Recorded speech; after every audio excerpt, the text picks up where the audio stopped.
Hürmetli vatandaş, bugünkü leksiyalarımızı başlayımız. Leksiyada Sıdık Hacı Roza Washington'dan sözdeyimiz.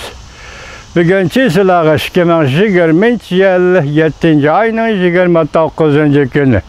Haftaki çarşamba.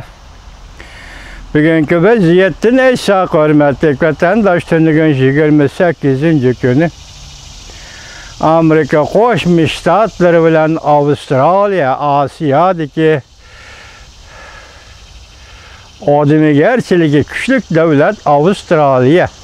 İki devletinin işe koşulgan, yani Taşkı İşler Ministerleri bilen devlet müdafiə ministerlerinin yığını ve bayannamesi ilan kılındı. Yığını ve muhbirlığı ilan kılınan bayannamesi hazırlıkı dünyanın, yani ki Asya'ya münasebetlik dünyanın vaziyeti bulup kaldı hürmetli vatandaşlar. Biz bugün şunun yarışa, şunun münasebetlik leksiyeler ve vatandaşlarını tanıştırırız. Bugünkü mavzumunda hürmetli vatandaşım, Avustralya, yani Amerika Avustralya minister dercilikle məsləhətləşiş yığını açıp Cungo'yu ortak takabül turaş planını tüzdü. Mavzulu haber 7. ayının 29. gün Amerika vazının Xitaylı programı ilan kılındı. Haber bundak başlandı. Washington, Amerika ile Avustralya haftanın 2. günü, yani 7. ayının 28. günü Washington'da ötküzülgen 30. kıtımlık minister dercilikle söhbet yığınına yaklaştırdı. İki devletinin Cungo'ya ortak dikkat kılış bu söhbet yetekçi diye oldu. İki devletinin Cungo'ya ortak dikkat kılışı bu söhbet yetekçi diye oldu.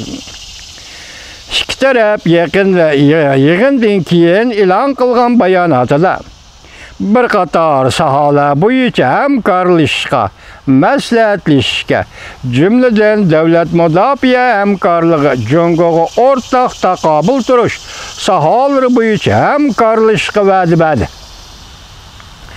İki taraf yani yakka oldi ilan qilgan 2020 yil Avustralya Amerika minister dercilikle maslahatlashish sayya ishlari bayonoti da mındak görsetti. Birleşme hareket kollanıp aldığını eleş, baykaş, jukumluk virüsünün tehdidiga takabül turishni karar kıldı. Cungo'ya dikkat kılış. Amerika Devlet İşlakatı Mike Pompeo 28. günü Devlet Mahkemesi'nde Amerika Devlet Müdafiə Ministeri Mark Esper hem de Avustralya Taşkı İşler Ministeri Maurice Payne ve Avustralya Devlet Müdafiə Ministeri Linda Reynolds Katarlık rehberle katlaşkan 2020 yıllık ministerler yığınına riyasetçilik kıldı. Bu katımki söhbet Amerika ve Avustralya devletleri bu ittifaqlaş devletler her qaysının öz aldığı Cungo bilen bolgan münasebetleri, diplomatik münasebet ornatkandan biri en ciddi halette turvatkan bir çağda eçildi. Şuna bu yığın yaki bu uçuşuş adetten taşkırı dikkat kozgudu. Amerika Koşmuş Ştatları Devlet Mahkemesi bayanatçısı Kali Brown kısaca bayanatında bundak görsetti. İki taraf Avustralya'nın veziri Morrison ötken yılı 9. ayda Amerika'nın tarihi karakterlik ziyaret kılgan asası da keng kölemlik mavzular boyunca fikir almıştırdı. İki devletinin erkinlik ve demokratiya doğrusu da özgərməz vədilərine qayıt təksil də keçirinlər. İki devlet söhbətin keyin e'lon qilgan birlashma bayonotida mundaq ko'rsatdi. Bu qatimqi maslahatlashish muhimi ikki davlat qadamni moslashtirib, bir qator masalalarda hamkorlashib, Jungoga taqobil turib, Hind Tinch okean rayonining gullanishi bexatarligini kapolatga ega qiladi.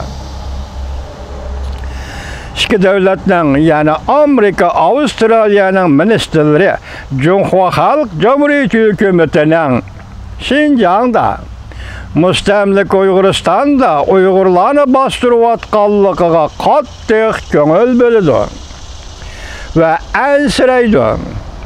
İki davlat Amerika, Avstraliya birlashma bayonotida mundaq ko'rsatdi. Jungo hukumatining Uyg'urlarni bostirish usullari, jumladan zo'r ko'lamda nazarband qilish, majburiy emgak silish, hamma yerda nazorat qilish, diniy e'tiqod erkinligini cheklash, bola tushirishga majburlash, tug'ut cheklash qatorliq vositalarni o'z ichiga oladi. Bu bir g'alaba sizga, hurmatli vatandosh. Hozir Osiyoda sizga Uyg'urning taqdiri ko'ngil bo'layotgan ikki davlat Yaponiya, Avstraliya.